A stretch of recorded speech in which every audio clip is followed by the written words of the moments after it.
కడప జిల్లా Badvel municipal councillor సమావేశం జరిగింది. మున్సిపల్ చైర్మన్లు కౌన్సిలర్ల గడువు ముగుస్తున్న కారణంగా ఈరోజు మున్సిపల్ కౌన్సిలర్ల సమావేశం బద్వేల్ మున్సిపల్ ఆఫీసులో నిర్వహించారు. ఈ సందర్భంగా బద్వేల్ మున్సిపాలిటీకి వచ్చిన నిధుల గురించి, చేసిన అభివృద్ధి గురించి తెలిపారు. ఇదే తరుణంలో 3వ వార్డు కౌన్సిలర్ అనకర్ల వెంకట సుబ్బయ్య మాట్లాడారు. మా వార్డుకు నీటి కొరత ఉందని కొన్ని సంవత్సరాల తరబడి చెబుతున్నా పట్టించుకోవడం లేదని, కర్మ ఎవరిని వదిలిపెట్టదని ఆయన ఆవేదన వ్యక్తం చేయగా ఈ మాటపై కమిషనర్ నరసింహారెడ్డి సీరియస్ అయ్యారు. ఇది గమనించిన మున్సిపల్ చైర్మన్ రాజగోపాల్ రెడ్డి 3వ వార్డు కౌన్సిలర్ వెంకట సుబ్బయ్యను దగ్గరకు పిలిపించి 3వ వార్డులో ఉన్న నీటి సమస్య గురించి అడిగి తెలుసుకుని ఆ వార్డుకు నీటి సమస్య లేకుండా చేయమని మున్సిపల్ కమిషనర్ సంబంధిత అధికారికి సూచించారు. అనంతరం మరొక కౌన్సిలర్ వీధి లైట్లు లేవని తెలుపగా వారికి కూడా వెంటనే లైట్లు కూడా బిగిస్తామని మున్సిపల్ చైర్మన్ రాజగోపాల్ రెడ్డి తెలియజేశారు. అనంతరం 24వ వార్డు కౌన్సిలర్ రాగిమాసు రవితేజ తన వార్డు పేరును మార్పు చేయవలసిందిగా మున్సిపల్ సమావేశం దృష్టికి తీసుకొచ్చారు. అనంతరం 20వ వార్డు కౌన్సిలర్ తమ వార్డు పరిధిలో ఉన్న శ్మశానానికి కాంపౌండ్ వాల్ కట్టించాలంటూ సమావేశం దృష్టికి తీసుకొచ్చారు. వీటన్నిటిపై సానుకూలంగా స్పందించి ఆ సమస్యని పరిష్కరించడం జరుగుతుందని మున్సిపల్ చైర్మన్ రాజగోపాల్ రెడ్డి పేర్కొన్నారు.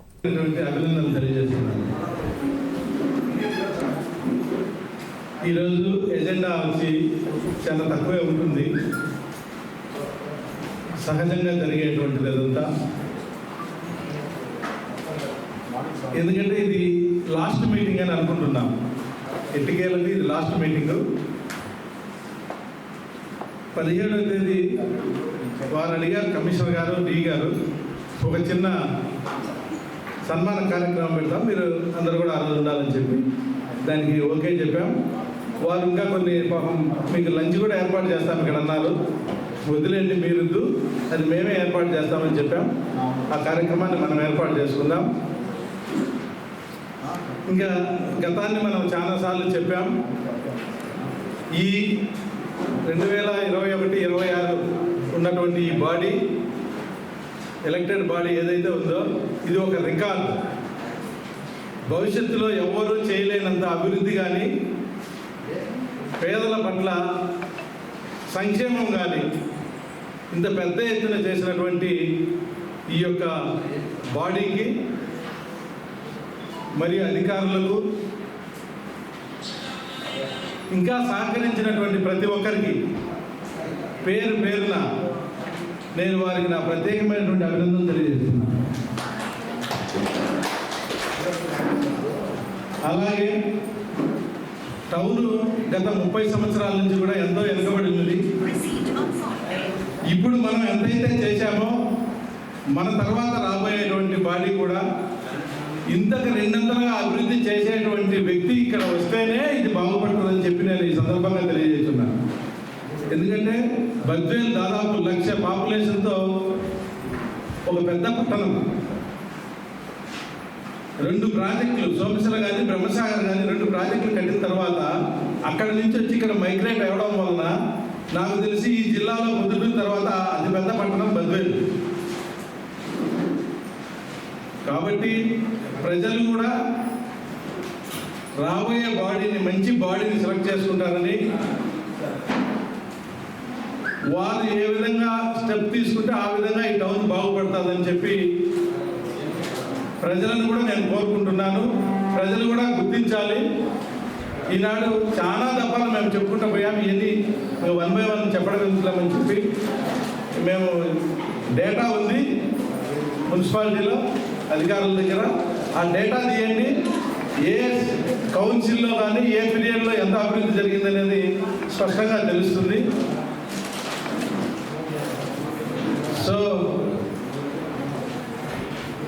నాకు సహకరించిన ప్రతి ఒక్కరికి కూడా పేరు పేరున ధన్యవాదాలు తెలియజేసుకుంటూ 17వ తేదీ మనం చివరిగా మీటింగ్కి అటెండ్ అవుతాం.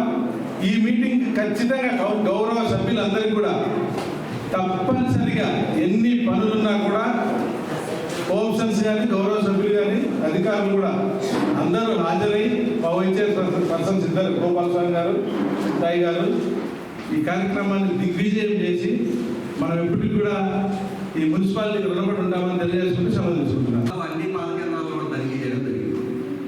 దాంట్లో ఈరోజు కూడా మేము కొన్ని తనిఖీ చేసినాం. ఎవరైతే బాగా మెయింటైన్ చేస్తారో వాళ్ళని అప్రిషియేట్ చేసి సన్మానం కూడా చేస్తాను.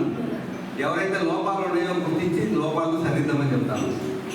అందులో మీరు తీసుకోవాల్సిన ప్రికాషన్స్ ఏమని వాళ్ళకి చెప్పడం, పాలు పట్టే వాళ్ళు, పాలు ఎవరైతే సేకరిస్తారో వాళ్ళ దగ్గర నుంచి ఈ పశువులు కానీ గేదెలు కానీ ఆవులు కానీ పొదుగు అడిగేటప్పుడు శుభ్రంగా కడిగి శుభ్రమైన చేతులు ఎవరైతే తీసుకురావో కడుక్కొని శుభ్రమైన గిన్నెలతో శుభ్రంగా అయిన క్యాన్లలో తీసుకురామని చెప్పి మనం ఇవన్నీ అవేర్నెస్ ప్రోగ్రామ్ జరుపుతున్నాం.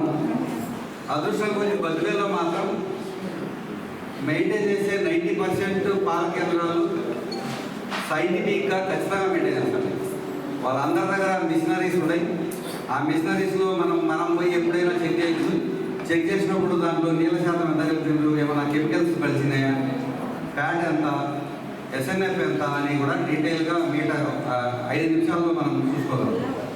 నేను మీడియా మిత్రులకు ఈరోజు మళ్ళీ ఒకటి పెడతాను. దాంట్లో రీడింగ్ కూడా ఎట్లా ఉంటుంది అనేది కూడా ఆల్రెడీ సోషల్ మీడియాలో మనం రెగ్యులర్గా మీడియా మిత్రులందరి సహకారంతో కూడా కొంతమందిని ఆసక్తి ఉండే వాళ్ళు వస్తామంటే కూడా రమ్మని చెప్పి వాళ్ళ లైవ్లో కూడా చెక్ జరుగుతుంది. ఇది 2వ పాయింట్. 3వ పాయింట్ సంబంధించి స్వచ్ఛ సర్వేక్షణ 2026 ప్రభుత్వం చాలా సీరియస్గా తీసుకునేది. అందులో భాగంగా మనం కూడా స్వచ్ఛ బద్వేలు చేయాలి. ఎవరికి కూడా అపరిశుభ్రత ఉన్నతలో లేకుండా చెత్త సేకరణ కార్యక్రమం అందరి సహకారంతో పూర్తి చేసి జీరో వేస్ట్ మేనేజ్మెంట్ చేసి పబ్లిక్ అన్ని రకాల మెరుగైన సౌకర్యాలు కల్పించాలని చెప్పి ఈ మధ్యనే గౌరవ ప్రిన్సిపల్ సెక్రటరీ గారు, మినిస్టర్ గారు, CDMA గారు, స్వచ్ఛాంధ్ర MD గారు అందరూ కూడా ఒక వర్క్షాప్ పెట్టి ఆ వర్క్షాప్లో చాలా డీటెయిల్గా చెప్పడం జరిగింది. ఆ చెప్పడంలో భాగంగా మనం ఆల్రెడీ ఇప్పుడు గతంలో ఎప్పటి నుంచో 32 ఆటోలు కొనడానికి మన ప్రభుత్వం అనుమతి ఇచ్చింది. కొనడం కాదు, లీజ్ తీసుకోవడం. దాంట్లో 26 ఆటోలు మనం వర్క్ ఆర్డర్ ఇచ్చినాము. మిగతా 23 ఆటోలు, మిగతా 9 ఆటోలు సార్ నేను నీళ్ళు ఒకటే సార్ నేను మాట్లాడుతున్నారు. ఏం మాట్లాడాలి, ఏ పని కూడా జరగడం లేదు. కనీసం చివరిగా సార్ కర్మ అయితే ఎవరిని వదిలిపెట్టదు సార్. కర్మ అయితే 100% ఎవరు వదిలిపెట్టదు. నీళ్ళ గురించి సార్ నేను మాట్లాడేది. మాకు వాటి ఏదో డెవలప్ చేయాలా, ఇంకోటి ఎప్పుడు ఏదో అడగలేదు. ఏం సార్ మరి ఎన్నిసార్లు సార్ వాటిలో చూస్తే ఎలాంటి పరిస్థితి సార్? నా బాధతోనే మాట్లాడుతాను సార్. నేను నా బాధ కొద్దినే మాట్లాడుతాను సార్. నేను వాటిలో పోలేకున్నాను సార్. నేను నీళ్ళు సార్ ఒకసారి చూడండి సార్. వచ్చి మోటార్ చెడిపోయి సుమారు 4 రోజులు అవుతాను సార్.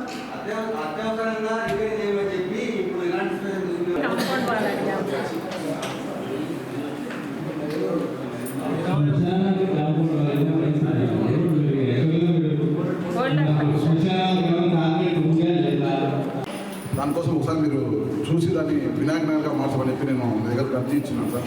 దాని గురించి అధ్యయనంలో పెట్టేమన్నా మీరేమో దాని ముందుగా ఇస్తే మంచిగా భావిస్తున్నాను సార్. నుంచి ఎండ్ టు ఎండ్ రోడ్డు మడపారపల్లి వరకు అది కూడా టెండర్లు అయిపోయినాయి. అది కూడా నిన్న ఓపెన్ చేస్తున్నాం. మరి ఇన్ని అభివృద్ధి కార్యక్రమాలు బద్వేలు మున్సిపాలిటీలో జరుగుతున్నాయి. మరి ఒక పక్క నేషనల్ హైవే కోసం అది మనకు సంబంధించింది కాకపోయినా ఆల్రెడీ నేషనల్ హైవే కూడా శాంక్షన్ చేసిన వాళ్ళు అందరికీ కృష్ణపట్నం అది మనకు అందరికీ తెలుసు. కాబట్టి రాబోయే కాలంలో బద్వేలు మరింత అభివృద్ధి చెందుతుంది. మరి ఇంతవరకు ఏదైతే మేము ఇక్కడ పనిచేస్తున్నప్పుడు నుంచి సహకరించిన గౌరవ చైర్మన్ గారు, గౌరవ వైస్ చైర్మన్లు, గౌరవ కౌన్సిలర్లు, గౌరవ మీడియా మిత్రులు, గౌరవ ప్రజాప్రతినిధులు, ముఖ్యంగా మా సిబ్బంది 69 మంది సిబ్బంది ఉండాల్సిందే. ఇక్కడ పనిచేసేది 28 మంది మాత్రమే ఉండరు. కొంతమంది చెప్తా ఉంటారు ఆడగాలి ఎడగాలి అని. ఆ 69 మంది పని 28 మంది మెల్లేసుకొని డే అండ్ నైట్ చేసే విషయం చాలామందికి తెలియదు. చాలామంది బాధపడుతున్నప్పటికీ మేము చేయలేకున్నామని వాళ్ళను సముదాయించి వాళ్ళని రిక్వెస్ట్ చేసి మనము అభివృద్ధిలో పరిగెత్తిస్తాము. మరి గౌరవ మీడియా మిత్రులు కానీ గౌరవ సభ్యులు కానీ మా సిబ్బందిని అర్థం చేసుకోవాలా, వాళ్ళు పడే కష్టాన్ని గుర్తించాలా. ఏదో ఊరిక మనం పోతా దారిలో ఒక మాట మాట్లాడడం కాదు, అది దాంట్లో